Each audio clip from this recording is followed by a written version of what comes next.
Welcome to our presentation on CPU scheduling. Let's dive into the fascinating world of how operating systems manage process execution. CPU scheduling is the process of determining which process will own the CPU for execution while another process is on hold. The main task is to ensure that whenever the CPU is idle, the OS selects one of the processes available in the ready queue for execution. This selection is carried out by the CPU scheduler, which picks one of the processes in memory that are ready for execution.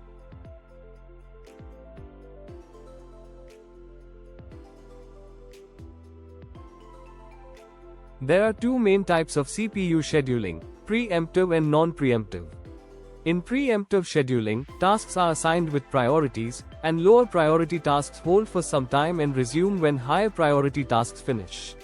Non-preemptive scheduling allocates the CPU to a specific process and is the only method that can be used for various hardware platforms.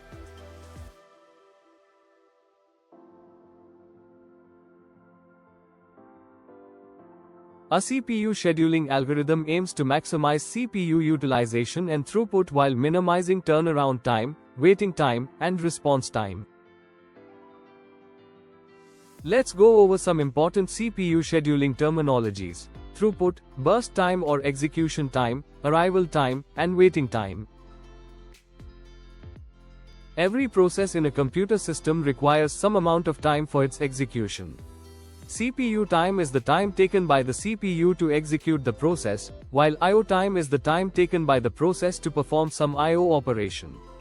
Generally, we ignore the I/O time and consider only the CPU time for a process.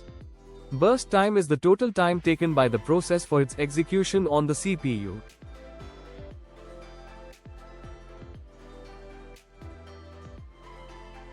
Arrival time is when a process enters the ready state and is ready for execution. For example, in the table, the arrival times of the three processes are 0 milliseconds, 1 millisecond, and 2 milliseconds, respectively. Waiting time is the amount of time a process has been waiting in the ready queue for the CPU. For example, consider the arrival times of the three processes as 0 milliseconds, 0 milliseconds, and 2 milliseconds, and we are using the first-come first-serve scheduling algorithm.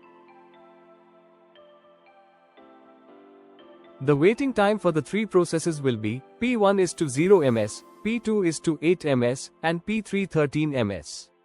P2 waits for the complete execution of P1, and P3 waits for the execution of both P1 and P2. There are mainly 6 types of process scheduling algorithms: first come first serve, FCFS, shortest job first, SJF, scheduling, shortest remaining time, priority scheduling, round-robin scheduling, and multilevel queue scheduling. The optimization criteria for scheduling algorithms include maximizing CPU utilization and throughput while minimizing turnaround time and waiting time. Scheduling helps improve CPU efficiency. FCFS is a type of algorithm where the process that requests the CPU first gets the CPU allocation first. It is the simplest CPU scheduling algorithm, where jobs are executed on a first-come, first-served basis. However, it is poor in performance, and the general wait time is quite high. In this example, suppose the processes arrive in the order P1, P2, P3. The waiting time for P1 is 0, P2 is 24, and P3 is 27, resulting in an average waiting time of 17. In another example, suppose the processes arrive in the order P2, P3, P1. The waiting time for P1 is 6, P2 is 0, and P3 is 3, resulting in a much better average waiting time of 3. The convoy effect is a phenomenon associated with the FCFS algorithm, where the whole operating system slows down due to a few slow processes. It occurs when short processes are stuck behind long processes.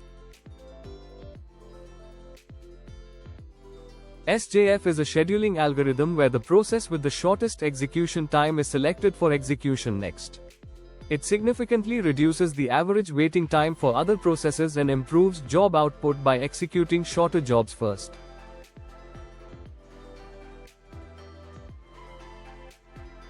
In this example, the processes have burst times of 6, 8, 7, and 3.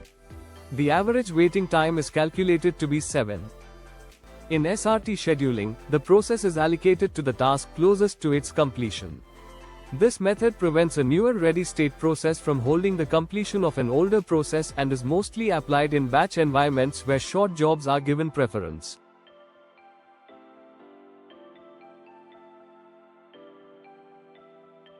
In this example, we add the concepts of varying arrival times and preemption to the analysis. The average waiting time is calculated to be 6.5 milliseconds. Priority scheduling is a method of scheduling processes based on priority. The CPU is allocated to the process with the highest priority, but a problem with this method is starvation, where low priority processes may never execute.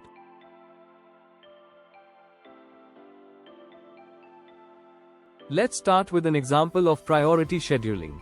Here, we have 5 processes with different burst times and priorities. The Gantt chart shows the order of execution, and the average waiting time is calculated to be 8.2 milliseconds. Next, we have round-robin scheduling, the oldest and simplest scheduling algorithm. It ensures that each process gets an equal share of CPU time, making it ideal for multitasking and preventing starvation. In round-robin scheduling, each process receives a small unit of CPU time, known as the time quantum, typically ranging from 10 to 100 milliseconds. After this time, the process is moved to the end of the queue, ensuring no process waits too long. Here's an example of round-robin scheduling with a time quantum of 4. Although it may have a higher average turnaround time compared to shortest job first, it offers better response times. The time quantum should be significantly larger than the context switch time.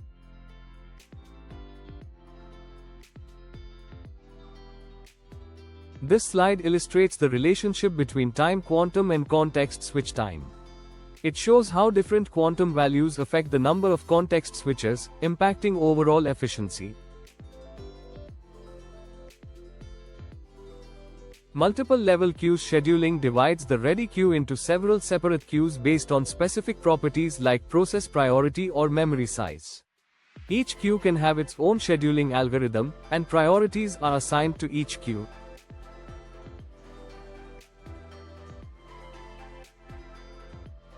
When evaluating CPU scheduling algorithms, we use deterministic modeling, a type of analytic evaluation. This involves using a predetermined workload to measure the performance of each algorithm. Deterministic evaluation involves calculating the average waiting time for each algorithm. For example, the FCFS algorithm has an average waiting time of 28 milliseconds, SJF has 13 milliseconds, and RR has 23 milliseconds, based on the given processes and burst times.